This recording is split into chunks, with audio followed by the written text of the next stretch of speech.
Hi, friends. Welcome to Getting Your Real Estate Life Together. I'm Tracy Hicks with All Things Real Estate. And today I'm going to call you by your real name, Eric Simon, Fine. a.ka the broke agent. So welcome to the podcast. Thanks for being on.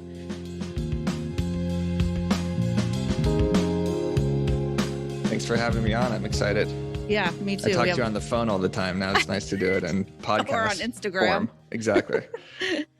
We have a lot to cover, and we usually go about 30, 45 minutes, but however long we need to go, we're going to go because I know you're full of tons of information that realtors can totally utilize, not just about the funny parts, but all the other things that you've tried. And I think that that's what realtors need to hear, because I think when they fail with social media, they're like, I'm out. I'm not doing this anymore. So I want to talk about that for sure. And then, but you know what? Actually, let's just start from the beginning. I guess we always have to do that. You were a realtor. So let's Well, I'm start technically there. still licensed, so. Me too. Yes. Oh, nice. But you don't practice, so. Well, yeah. I actually previewed a place for a client a couple days ago. Oh, no way. Yes. So that was my first real estate action in like 3 weeks, but I'm primarily full-time broke agent. Okay, so let's talk about you realtoring and how long you did that for, and then how and why you transitioned and what that looks like now. Yes. So I got my license back in 2015, but I started as the receptionist at a brokerage in Beverly Hills called Hilton and Highland. Oh, wow. Where the Altmans used to work, and they used to film $1 Million Listing there. Really, luxury boutique brokerage. And that was just supposed to be a temporary position. I had no interest in being in real estate, knew nothing about real estate, but just had to make some money because I quit my job working at the Laugh Factory Comedy Club. And I was basically just working, doing vines like 2 or 3 times a week. And the person that worked at Hilton and Highland said, you need a real job. You got to come here and actually try to make some money. Okay, now this all makes sense. Yes. Because I've known you for a long time, and I'm like, where is the comedy coming from? And I never even thought to ask. That is awesome. So, but I didn't do stand up. I ran their Facebook and Instagram. So yeah, but you were still like in comedy somehow or another. I was immersed in the comedy scene, yes, but I was just tweeting out like when the show times were, basically. But I met comedians and went to shows, so that counts for something, I guess. Yep. So as I was the receptionist, I really liked the people in the brokerage. I wanted to know more about real estate. I was constantly like looking up properties for people, and eventually got hired as an assistant for a top producing agent there named David Kramer. I was like his second assistant. And that's when I actually started doing showings, sitting inspections, sitting open houses, writing property descriptions, doing admin work, that type of thing. And that's how I really started to learn the business from, him as a mentor, basically. Right. And then I became a buyer's agent once I got my own license after I failed the exam a couple times, like a moron. So did I. Yeah, it's harder than people think. I felt so horrible after that second time. They tell you not to. They tell you not to You're like, open okay, it. the first time, but the second time, come on. I know. I just didn't study that much the first time because everyone said how easy it was. Right. But, I failed. And then once I got my license, I became a buyer's agent for a team. And by buyer's agent, I was basically an unpaid assistant. So I was doing all their showings, all their open houses, all their inspections. And it was kind of a nightmare because I wasn't producing any business for myself. Right. But in the mornings I would cold call, in the afternoons I would door knock, and then I would drop off expired listing packages and try to get appointments for my bosses. And then I would get like 30% of anybody that I would bring in, which was nobody. So I was getting 30% of nothing. Wow. Yeah. So this is 7 days a week. So I was sitting open houses every Saturday, every Sunday, and every Tuesday for brokers. So that's kind of when the idea of the broke agent started, is I, started kind of airing these grievances to fellow brokers and agents and like making jokes just within conversation. Right. Found that there was like a lot of pain points. And then eventually I became my own agent. And it was during that time that my partner at the time, Wes Pinkston, wanted me to write for his real estate blog. Oh, that's right. I do remember that. So he was starting a kind of real estate website service where he would set up websites for agents, and then I would like handle the marketing. The idea went nowhere, of course, but we immediately decided to start the broke agent because I was like, can the blog be funny? And he said, yeah, absolutely. And then we said, let's just do funny content. So I started tweeting from the handle The Broke Agent, and then started posting those tweets to Instagram and Facebook. And that's kind of how it started. Okay. So when was that? 2015. Oh, the same year? Yes. Oh my gosh. Well, no, way. this isn't all the same year. No, wait. You got your license in 15? I got my license in 14. Okay, I okay. kind of screwed up the dates and everything. I'm making all this up, actually. No, This I is know, all right? just, Well, no, because this is all bullshit. we have such we have such similar stories, and I was like, because I got my license in 2004 or 5, which I can't remember. So that's why I was thinking, oh, you got your license the same time as me, but it was 10 years later. So that makes Right. more sense. I was like, wait, you did that for 10 years Yeah. or No, I did it for a couple of years. So yeah, I started the broke agent there, but I was still doing real estate and, was still basically practicing real estate up yeah. until now. Well, and your story is the same as a lot of new agents getting into the business. That's exactly what they do. They become a buyer's agent or get on a team or, they're in it one way. I was the same way. I assisted a friend of mine and I was so busy building his business up, and I had my license. So I was like, oh, I'll do my business too at the same time. And I didn't work on my business at all because I was too busy working on his. We're business partners now. We own a brokerage, but I was like, I had to make a decision on whether or not I was going to keep doing that or, go off on my own. And I think I hear agents talk about that all the time. When you're new in the business, it's like, I'm scared to go out on my own. So I'll just work with a team or become an assistant with someone. And then it kind of morphs from there, but not the way that yours morphed into the broke agent, obviously. Yes. It's a whole Yeah. I mean, nother.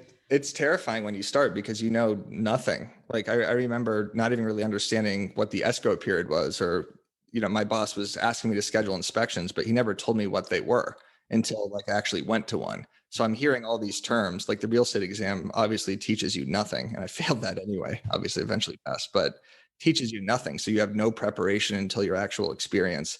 And I think it's that anxiety that has led to a lot of this content Totally. because all these agents feel like that. I still feel like that, 6 years into the business. And I think a lot of agents, put on a front like they know more than they actually do. Totally. Yeah. So, okay. So you still have your license and you said you did a little bit of real estate like, in the last couple of weeks. So what does that look like for you now? Like, are you just referring stuff out or what are you doing? Yeah, I have a partner that I do all my deals with. So now if I get a referral, I basically just refer it to him unless it's a good friend of mine, in which case I am heavily involved in the transaction, not necessarily doing the paperwork, but doing all the showings, helping out with, inspections, whatever the case is. But I think my problem the last 5 or 6 years has been that I had one foot in and one foot out half the time. Right. So doing real estate, you can't do it part time. It's just I can't build business if I'm focusing on posting social media and running the broke agent. And I can't do Right. broke agent if I'm worrying about, an escrow with, Transactions. Yeah. one of my friends. It's like it gives me so much anxiety. That's all I could think about. I can't produce content. But also I get content from doing real estate. So it's kind of like this double-edged sword where I have to keep doing it to get the content. But now that I'm finally getting submissions and I've, experienced enough where I have so much stuff written down, I at least have content for the next, 6 months, hopefully. Yeah, totally. And I'm the same way too. Like, I know when I started all things real estate, it was the same thing. It was like I realtored up until I couldn't anymore. And I was actually kind of doing real estate so that I could pay for all things real estate. So the Yes. money was going into the business. And then I was like, well, I can't not, I love real estate and I don't want to not do it anymore, but it is a full time job. I don't know how, maybe it does work for some people when they do it part time, but even referral business, like when I stopped doing real estate, like it stopped. Hmm. You still have to work that referral business. And unless you do that, then, people forget about you because, Yeah. the Well, yeah, because you're I'm, not talking about it as much. You're yeah, almost scared to talk about it because you don't know as much. So if I'm not out seeing houses or going to open houses or being on the MLS, if I'm not on the MLS constantly looking at properties, I don't know enough to talk about it and articulate clearly what's going on in the market to my clients. So I think right. that, makes me shy away from it. Yeah. Yeah. No. And I'm the same way too. Like first I always tease that I keep my license so that I can talk shit about realtors because we know how they are. And the same with you, making fun of them. It's like, okay, well, if I'm one too, then they can't get mad at me. Exactly. Yeah, it's like a protective shield. Yes, exactly. But they also understand, like I always say, it's important for people to know that I'm a realtor selling them these products and that I know what I'm doing. Like I know the story, I know why they need it, and I know what's happening. And also so they don't feel like it's just some company selling them crap. And I do have their best interest at heart and I want to see them successful because when they're successful, we're successful. So, and the real estate people, field, career, we needed better stuff because we know how ugly the stuff has been for years and years and years. And so, in times of change, even the broke agent, like this kind of stuff didn't exist before. It's all brand new. And so trying to figure all that out. So I totally get keeping your foot in the. I did lapse my license one time because I was like, okay, I don't need it. And then, of course, what happened? Somebody wanted, Started getting business. yep, somebody wanted Yep, to buy a house. So exactly. The I, second, yeah, sorry, go ahead. you can't get your referral fee if you don't have your license, people. Yep. The second I've, so many times I've thought, okay, this is my last deal, Yeah. and then, another friend wants to buy a condo or someone wants to sell their house that, bought a house for me a couple of years ago. And so I've kept doing it because of that, obviously. Yeah. But yeah, like you said, it's tough to do it part-time, but having your license and experiencing everything else that all these agents are experiencing makes your content more relatable and makes your ability to, choose what products to, sell and, what works in marketing. Yeah. Yeah, for sure. Okay. So let's talk about that because you are a content machine and Yes. I don't know how you do it. You put out so much stuff and it's all good. It's not like there's some crap and then there's some good stuff. Like it's I don't know all about that, but thank freaking you. hilarious. Well, there's something for everyone. Let's be Right. real, especially in real estate. Yes. How do you come up with all this stuff? Like, do people send you stuff? Is it just you scouring YouTube and TikTok and all the things? Or how do you manage this? Combination. So when it first started, the content was just flowing nonstop because all of the anxieties that I had were just perfect to tweet out about people not coming into your open house or not knowing what to say, when you get asked a question. Like there was just so many things happening to me in 2015 and 16 that I just sat there, the notes section on my phone or on my computer and made a massive list of open house humor, Okay. I inspection was going to ask, like, how did cold call you? humor. Yep. Right. Door Okay. knock humor and kind of like separate it. That was the most organized I ever was actually 5 years ago when I did that for the first time. So it just kept going and going and going. And I was like, I have endless content. And obviously, the more real estate I did, the more content I came up with. Because anytime I got off the call with a client or with another agent, there was something that came up that I knew was relatable that I could turn into either a caption, a joke, a meme, a skit, or a GIF, right? So that was great. And the content kept coming from that and still kind of does because I still have content left over.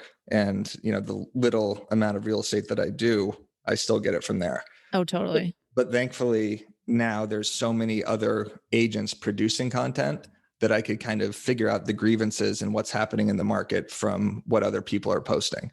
Yeah. So I follow all these real estate related accounts, whether it's Inman News, Housing Wire, The Real Deal, Lab Coat Agents, a Facebook group, Real Estate Hack. So I could kind of scour these Facebook groups and see kind of what the conversations are like so I could stay relevant Right. as to what I'm posting. And then of course now submissions is probably the number one thing is I have agents constantly tagging me and stuff. I probably get tagged in stories, 50 times a day of stuff that I Yeah. could repost or something that's happening to them, whether they can't like open a lockbox or there's too many lockboxes or the lockbox is frozen. I just came up with 3 examples of the same thing, lockbox.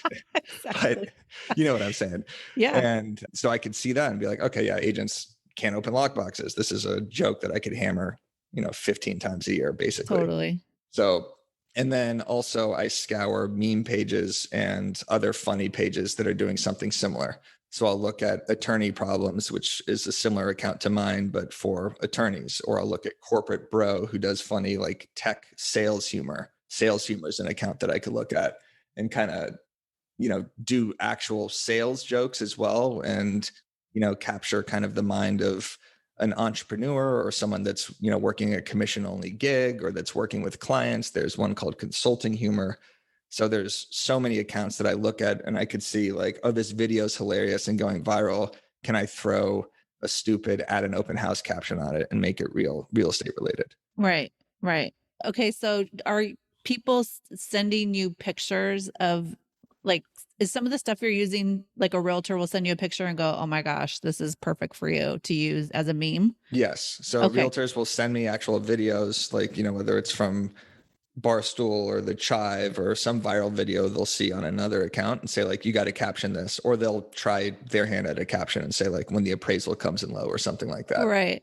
And then, if the caption's good, of course, I'll tag them. I'll even tag them if they actually submit the story or submit the video, because it's nice that they're contributing to that content. They'll send their own stuff too, right? Like if they see a house and they see some crazy shit happening, they'll send it to you. Absolutely. Okay, One of the good. most popular things now is things we see at showings. And it's Yes. just the crazy stuff they run into in garages, whether it's like dolls or like a ridiculous sign, or, someone blew up the bathroom or something like that, which is disgusting. Right. Terrible example. But it's basically, we see crazy stuff when we enter houses. And sometimes they'll submit a picture of themselves at a showing, and there's cops at the house across the street, or a fire truck. And it's just all these crazy things that happen to us when we're showing houses. So those are really fun. And the reposts, I think, have been great for my Instagram stories, because it's not just me creating content, it's me sharing content from other realtors.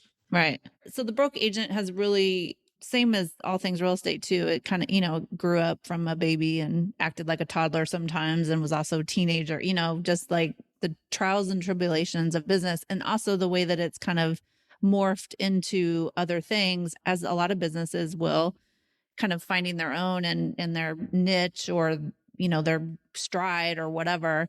You've changed a few times and had, new ideas that didn't work out, or that did, and just kind of took you in a different direction or whatever. You've tried tons of different things since you started Broke Agent. What are some of the things that you tried that didn't work, and that you were really like, okay, this is going to be it, and then it just didn't, after you spent so much time and energy and effort on it, and just want to curl up in a ball and be like, oh, A lot of things. So, 6 years of content, not everything is a hit, obviously. So, aside from maybe a daily occurrence of a meme or a post I come up with that gets terrible engagement that I secretly delete or archive, right. uh, there's been so I many. just learned about the archive button. We Yeah, I need know. It's we need it's to give clutch. people that tip. Like Yes. if you have a post on Instagram that you don't want in your feed anymore, but you also don't want to delete it, it's in the three dots, right? Hmm. And you just go to archive, and it just hides it from your feed. Why wouldn't you delete Exactly. it though? I don't know, just because it still has that engagement, I guess. Yeah, So, yeah. Like if it had a bunch of likes, but it makes you yes, cringe every time you see it or whatever, exactly. you can archive it. So there's a little Yeah, tip for y'all. kind of like with Reels or IGTV, you could hide it from your feed. So if I have a Reels that is doing terribly, I'll just hide it Yes. from my feed, because I don't want people to come to my page and be like, "Wow, this one got no likes. People hated this." Yep. I'm so glad you said that, because I did the same thing on a post too. It's Yes, okay to do that, people. it is. The way social media has all given us this stupid social media anxiety, it's like, it's a way to fight back. You know what I'm saying? Hmm. Like, it just And now you could stresses you hide out. likes too. You could hide likes and comments. Yeah, I did that a couple of times, and then I was like, I'm not gonna do that every time. I don't know. It just, the whole thing is just so much to take Yes, in. it is. So aside from for that, hiding posts and being embarrassed with stuff that doesn't pop off, I've had a lot of projects. Like in 2017, I raised $7,000 on a Kickstarter for an animation series. So I thought, end goal with This is this it. is this becomes a show, right? Like this is going Right. to South Park of real estate, and somehow I'm going to do the voiceovers. I'm going to do animation, even though I know nothing about it, and it's going to be like blow up on YouTube or something like that, which was stupid, stupid idea, and takes more work and costs more money than basically anything. So for 1 minute of animation, it was $7,000, and we posted the video. Video did okay, and that was it. And that was the last time we heard of the animation series. So that was a failure, I would say. A success in the sense that I learned, this is probably not the right route, because I could just share a meme that would get shared 500 times, and something I worked on and spent $7,000 on, and had to give all these prizes away and do all these like promotional campaigns, just resulted in basically nothing. Right. And you wouldn't have known it had you have not tried it. And I think, and that's always the story in trying things and failing, that you really do learn from that stuff. If anything, especially with creatives like you and I know that a lot of realtors are really creative, and I know a lot of them are not. And if you don't try it, it's just going to be on your brain. It's going to be on your to-do list. It's just going to be there until you try it and figure it out. So, Exactly. yeah.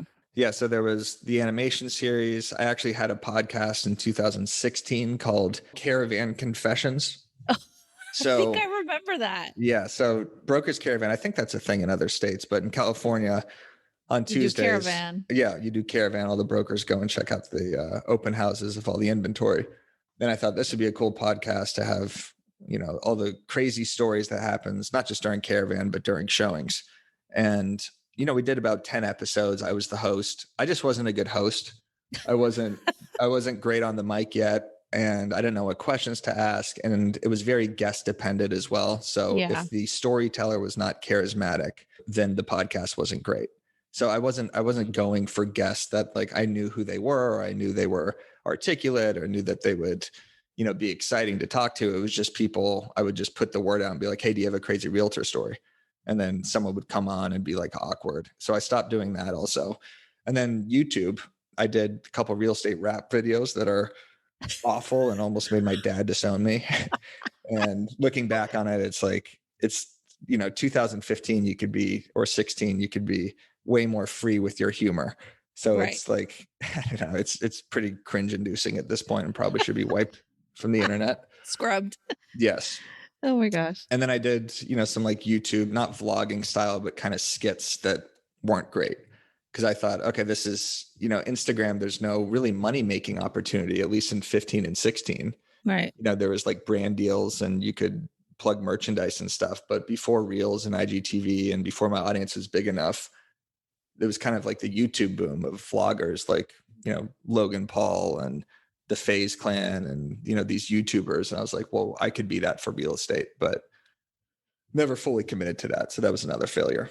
Yeah. Well, and I think too, it's the fully committing part that really gets you to understand once you jump into something, if it's working and it's something you really like to do, you're going to be fully committed. But again, you don't know until you try. Yep. But also with social media and all of this stuff changing so fast, and you could have one idea and go into it and then everything's changed, whether it be the algorithm or now everybody's over on TikTok. You're like, wait a minute, well, what happened to, but with you doing that stuff early on in like YouTube, now aren't you guys doing your Over Ask podcast you're putting that on YouTube as well, right? Yes. So all of yeah, that, it yeah, helped for sure. you learn all that stuff early on, and then you're like, okay, now I got something that's really good. And now I feel more comfortable on YouTube because I've already failed there once. Like I know kind of what I'm doing a little bit more. Exactly. I know how to make the thumbnails now. I know how to upload. I know what hashtags to use. It's not So taking you 8 hours to yes. figure out how to get the thumbnail to work. And I already knew how to edit. So it definitely helped doing all that. Yeah. And then the final thing that I wouldn't really say is a failure, but this entire process in the last 6 years has been, how do I make money on this without being annoying about it? Like, I'm producing free content. My goal is to make realtors laugh and, eventually educate them, help them with their business. But what can I sell? Yeah. And make a business out of it. Exactly. And, you got the merchandise covered. So I did a book, Commission Impossible Rogue Agent, which is a comic book, came out with in I think 2019, beginning of 2019. And I thought, this is going to be epic. It's like a cartoon. And I think it's really funny. It's a good book. And, people like it, but you're not going to make a bunch of money selling a real estate comic book, I realized. So that was, a year of my life Yeah. writing comics and, the cartoonist Eric Lee going back and forth and getting all these different drafts of a book that, I don't know how many copies it sold. 6? No, a little more than that. isn't it? 600. Is it on your website still? Yeah, it's on my website. Everyone should Okay. buy it. It's a great book. People liken it to a coloring book because it's in black and white, but it's a good coffee table book, Yeah. I'll send you a Okay. copy.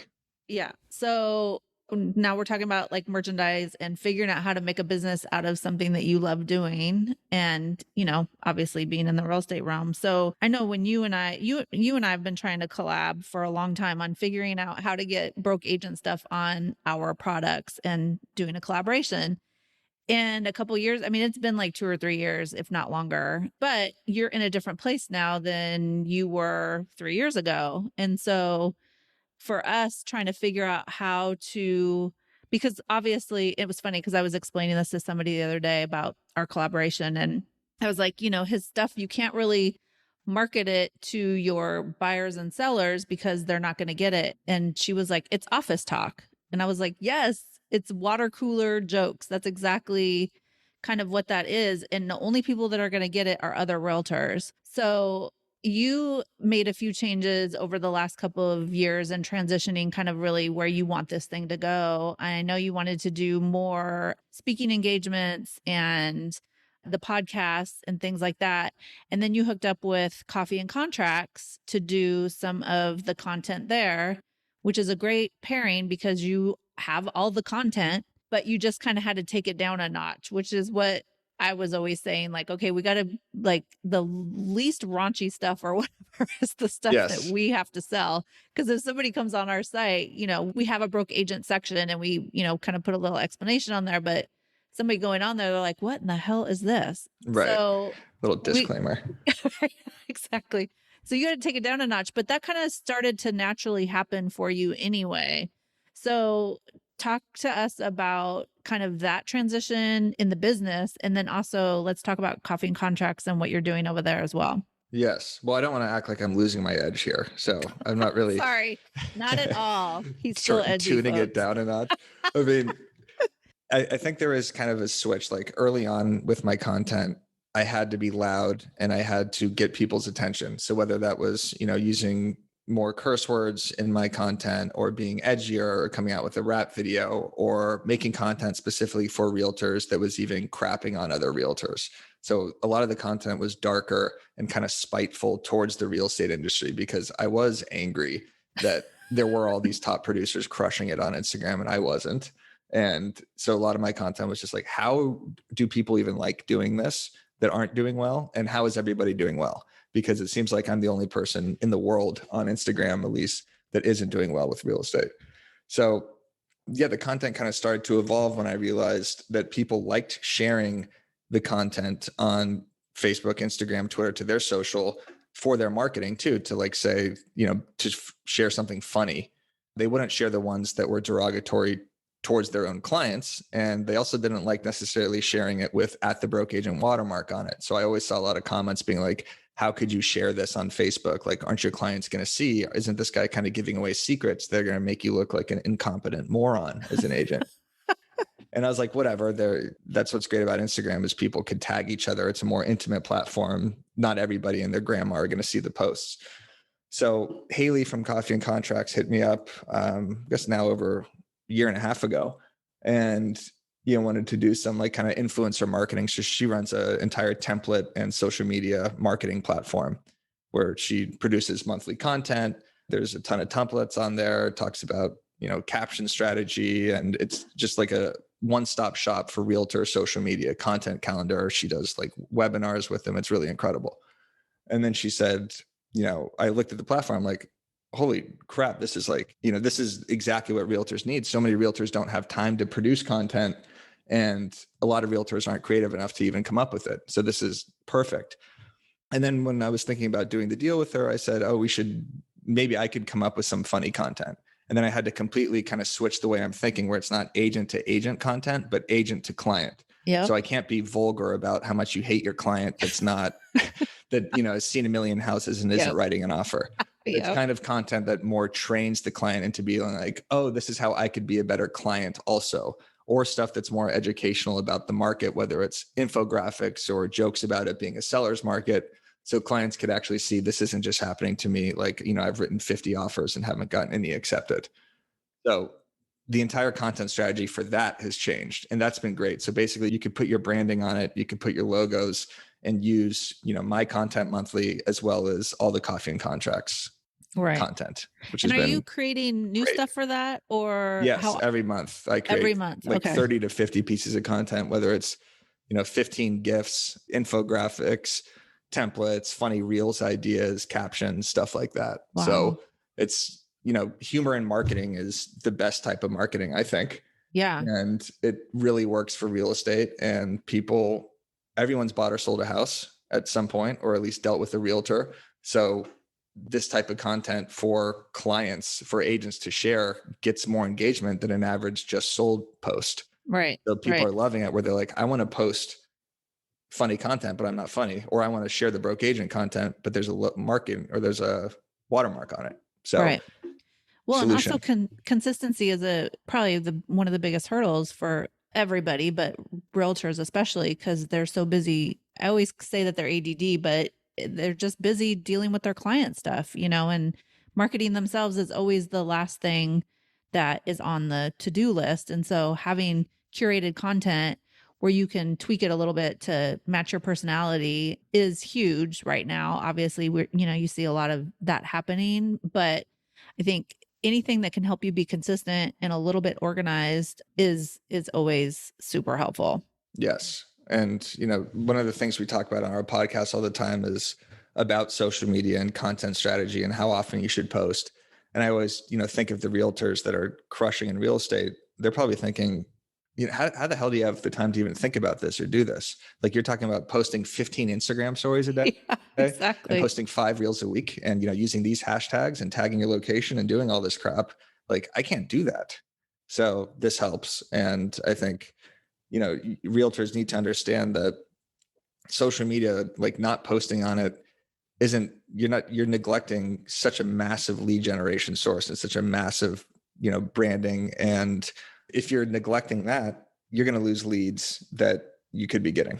Yeah, no, totally. Okay. So before I forget something else, I want to talk about the podcast because that is kind of it's come back around. And now I know you feel really good about it now and you feel confident and you have a partner there, which always really helps, by the way, to have somebody holding you accountable. Cause I know when I'm doing podcasts and stuff, like I have to do one on my own every week and I have to force myself to do it because discipline, but staying consistent again is always key. So Over Ask Podcast, talk to us about how that came about, kind of why you guys decided to go that route and kind of where you're going with it.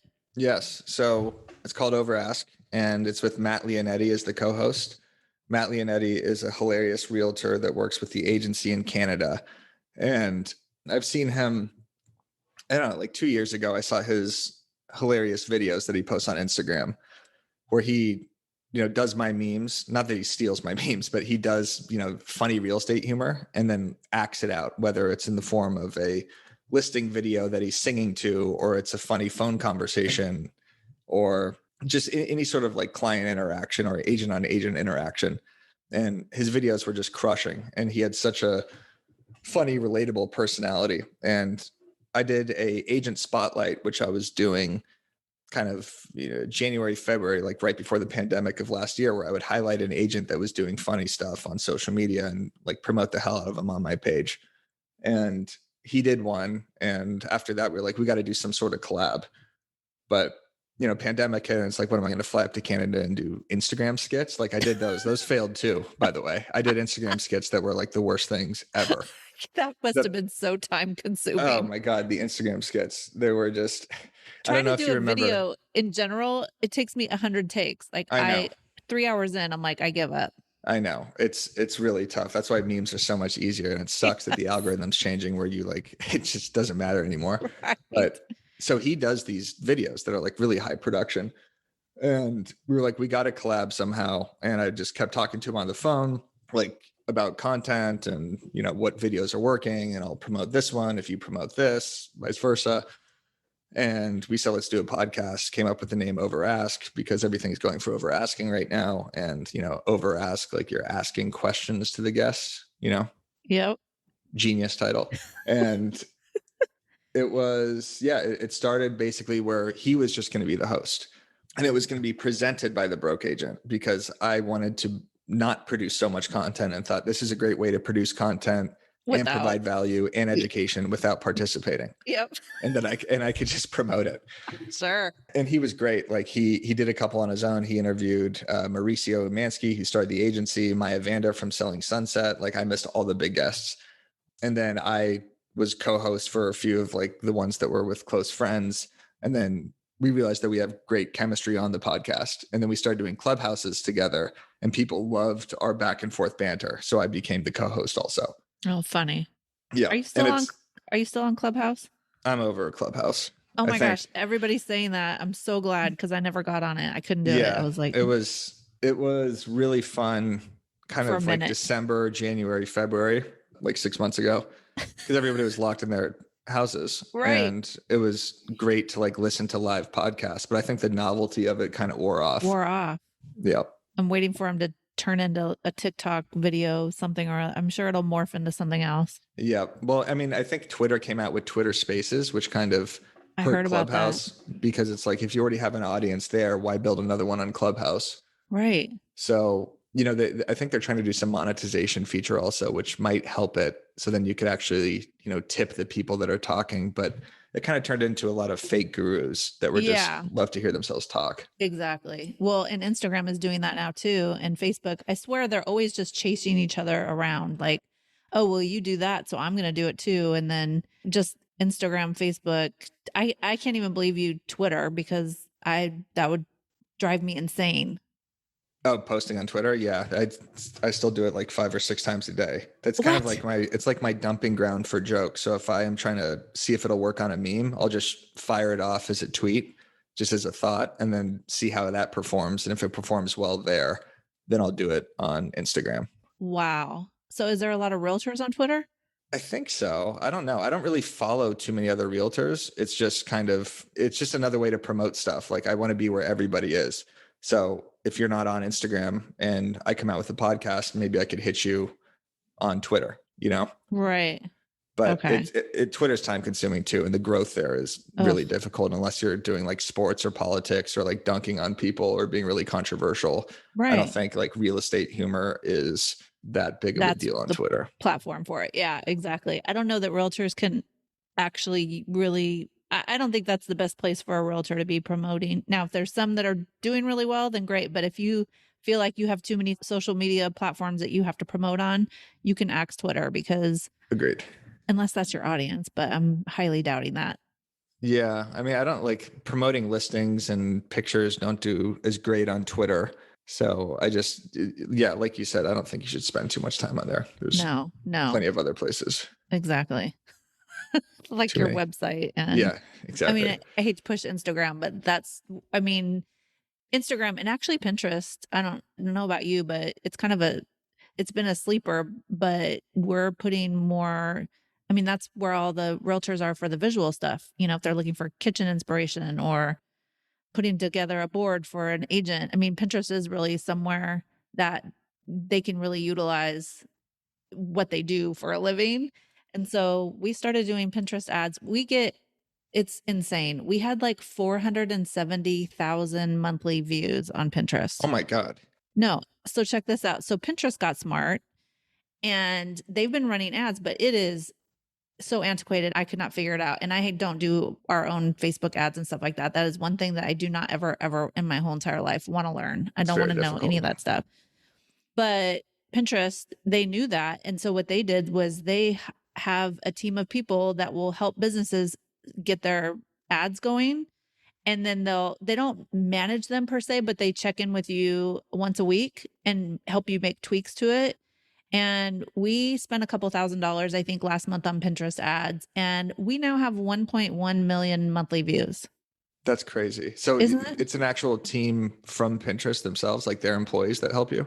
Yes. I thought it was a sales call, but I thought Mhm. it was like a sales call that I didn't want to take.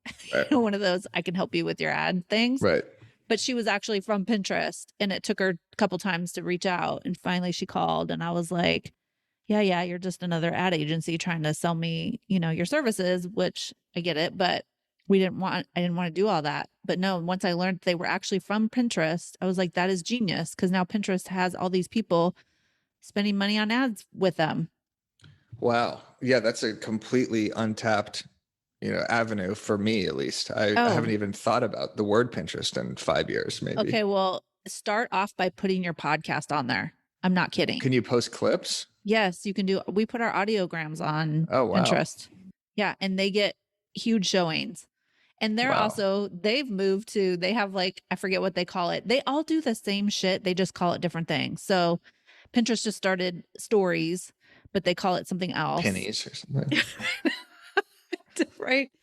And so I know those get a lot, when you get into a platform when they're just trying stuff, you get seen because not everybody's on it already. You're not getting drowned out by everybody else being on there. So when I was on there just checking our stuff out, because we put stuff on there, we share it out a little bit, but I also think it probably connects with our Shopify. And that's another thing too. Like I've learned, and realtors, you should be doing this too. When you put something on Instagram, for us as a business that sells stuff, we can now, if I just hit the share button on Instagram, which I didn't like to do because the caption would be a little bit different for Facebook audience than Instagram. Like, you couldn't click the pic to see the product on Facebook. So if I shared it to Facebook, it didn't make any sense to them. Well, now you can. So now all the tags carry over into Facebook. So that's another way to make your life a little easier, is just sharing to one platform and then having that share it out. Even what is it called? IFTTT. If this, The then hell that. is that? If you've never heard of that, No. it's called IFTT. If this, then that. If this, then yeah. So basically, it's like a bunch of coding that you're like, okay, if I post to Facebook, I want it to go into my Dropbox. Hmm. If I post to Twitter, I want it to automatically go into my Facebook page. It does. If the sun goes down, I want to be notified. Right. Like it does all these crazy things. So that's another good one. But there are apps that, try them. We use Sked. It's a scheduling app and we use it because we can tag stuff. But anyway, I say all that to say that there are things out there. They don't all work, but you have to try them in order to figure out if it's going to work for you. And it's okay if you tried it and it didn't work. You move on to another one. Like I think realtors get really frustrated when they've put energy into something and it didn't work out. And I Yeah. mean, just like it's human nature, but Yeah. we I are, mean, we want immediate feedback, and yep, we see, instant gratification. yeah, we see people's content, or we see their profiles when they've already kind of made it, or, gotten, 50,000 followers or something, and think that they Right. produce one piece of content, but this has been something that's been going on for a long time. But that Pinterest tip you just gave me scares me, just because it's just another thing that I'm going to have to do now. I know it is, There's just so but many places, but I don't go on Pinterest. I literally don't. It just gets shared automatically. I even think that when we put a new product on our website, it just automatically feeds to Pinterest. So there are ways to automate stuff that you don't have to. I do put the audiograms on there because I want it to have the right caption and whatnot. But yeah, just go on Pinterest and go look at our page and see what we've done. And I've gone in there maybe twice a year to like rearrange boards or change stuff to make sure old stuff isn't on there still. But there's a lot of realtors there and there's a lot of content on there and a lot of information and services like, here's a buyer's guide or here's how to door knock or whatever. Like it's literally all on Pinterest. yeah, I'll have to take a look at that. That's like the one social media Yeah. platform that I haven't explored. I was attacking TikTok for a while, and then I Yeah. How did stopped that doing go? that too. Did you It went stop? really well. Yeah.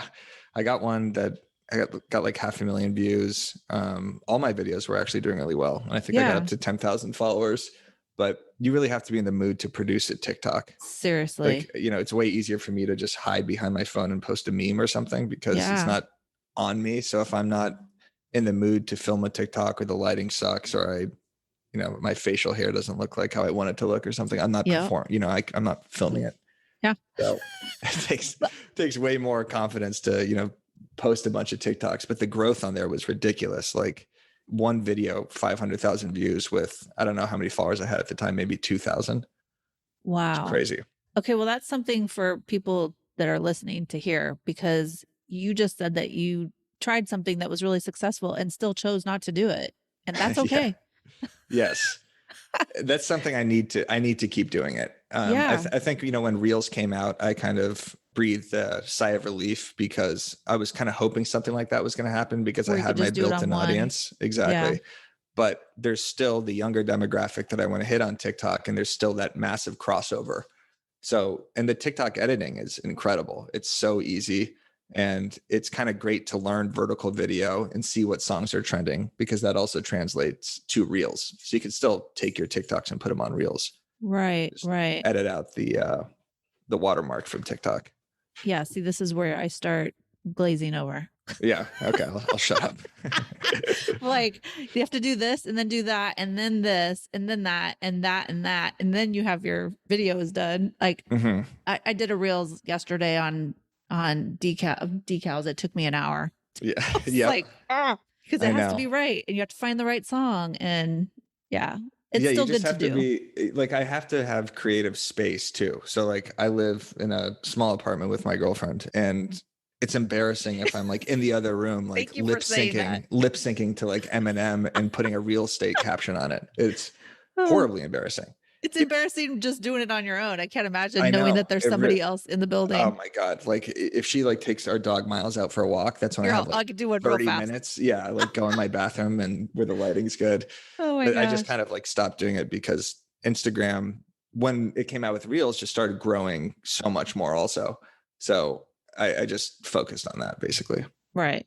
Right. Okay. So I knew that we would talk forever, but the last thing I want to ask you about is curating content. And like, are you ever going to hire somebody to do some of your stuff or figure that part out where they do some of it, or what, because you're a creative. And so I know that that's something that's really hard to let go of, but it's also very time consuming. So I know realtors feel that way about certain things in their business as well. Where are you at with that? And what are you thinking with that? So that's a good question. I would love help, not necessarily posting, Help. but coming up with content. So, there's days where I sit here and I post a bunch of stuff to Twitter or Facebook that just does terribly, and I can't come up with anything that day, and it's horrible because this is my entire business. Right.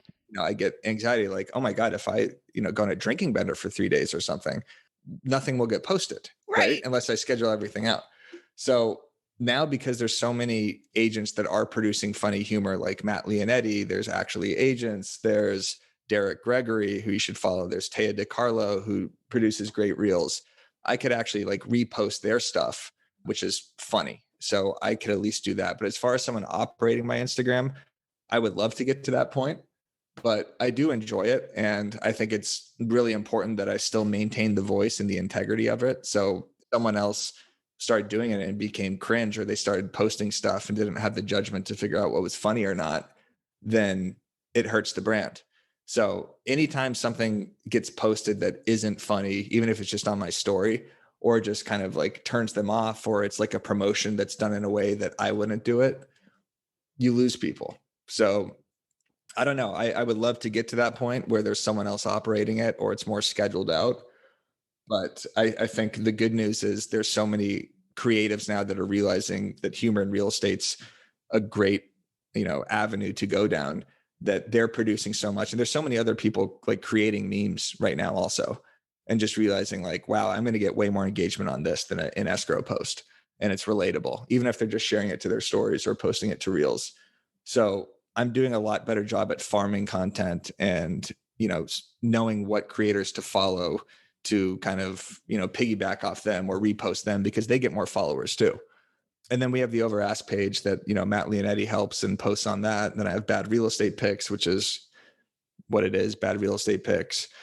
And then we had the Broke News Network for a while, which is, funny real estate news. So there's people that want to produce content. It's just kind of like, what can I offer them besides promoting them and getting them more followers, which I think is a lot to offer now.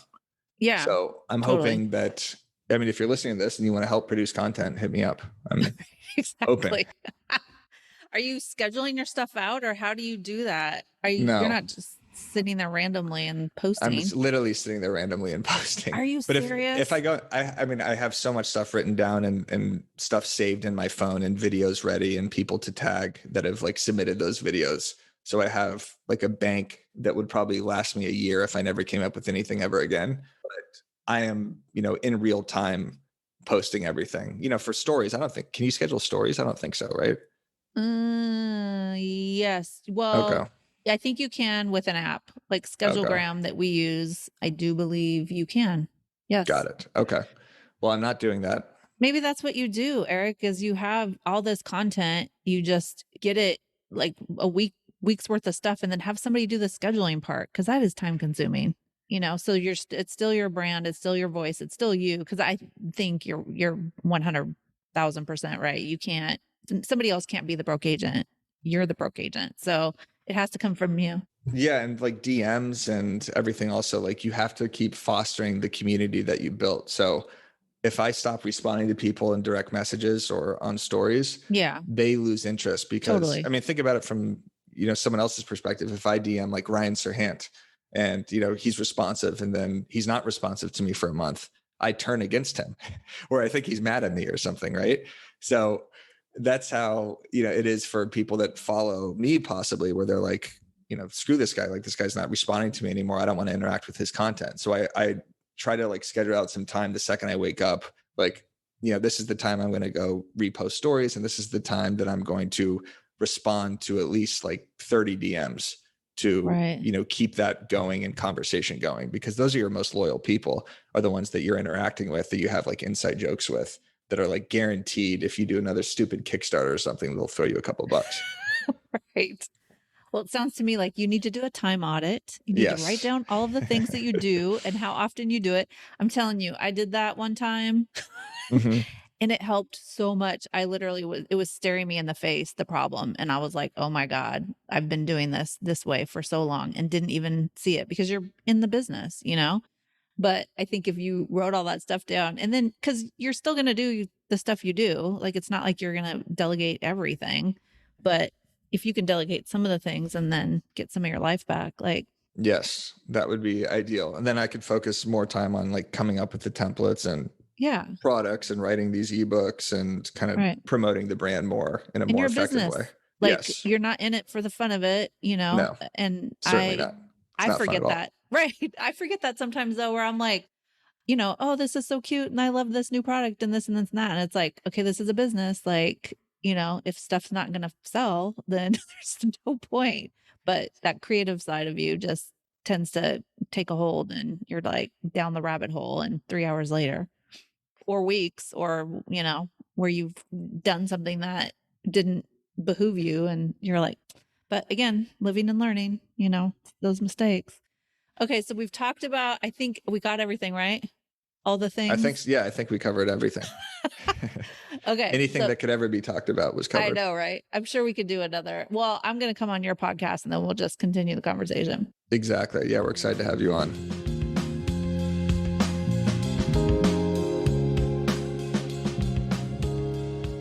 Me too. Okay, so where can people find you if they don't know already? At The Broke Agent on everything, at Overask Podcast, at Bad Real Estate Picks, and thebrokeagent.com is kind of like the landing page for everything. So if you want to reach out to me, submit content, or find all the other accounts to follow, thebrokeagent.com. Okay, so quick question. I didn't know Yes. about bad real estate picks. Oh, yeah. What are you doing? Why are you not merging the two? What are you doing? So Bad Real Estate Picks is another account that I run that I spend too much time on. That is just bad real estate picks, marketing blunders, funny property descriptions, that type of thing. And I do post some of that on my stories, but that point is to kind of attract just more consumers that aren't just real estate agents. So everybody likes looking at property blunders. Like there's a page called Zillow Gone Wild I've heard of that. we just had him on the podcast, the guy that started Samir. Oh, no But way. Maybe that's why I legend. heard about it. Yeah. He had Kale Salad, a meme page with 5 million followers, and then Oh, started yeah, Zillow yeah, Gone yeah. Wild. He does celebrity home shopping. He's like a true social media savant. Wow. But these accounts go crazy because it's just like, you know, just horrible stuff you see in people's houses that doesn't make any sense, whether it's design errors or, you know, boob lights, you know, those are really Right. popular. The nipple Or just, lights. yeah, exactly. I'm Oh. looking at I have one on my ceiling. I'm looking at it right now. Or just like a fridge where the handle is on the other side and like Yep. opens the opposite way. Like this people love this type of shit. So that goal of that account is just a backup account in case, you know, hell freezes over and my account gets banned or something like that, because you never Oh, know. geez. And then also to attract just more normal people and not just realtors. Yeah. So if I ever have a different product, or if I want to get people involved with the broke agent that wouldn't come across it from just real estate memes, they could actually see it through this.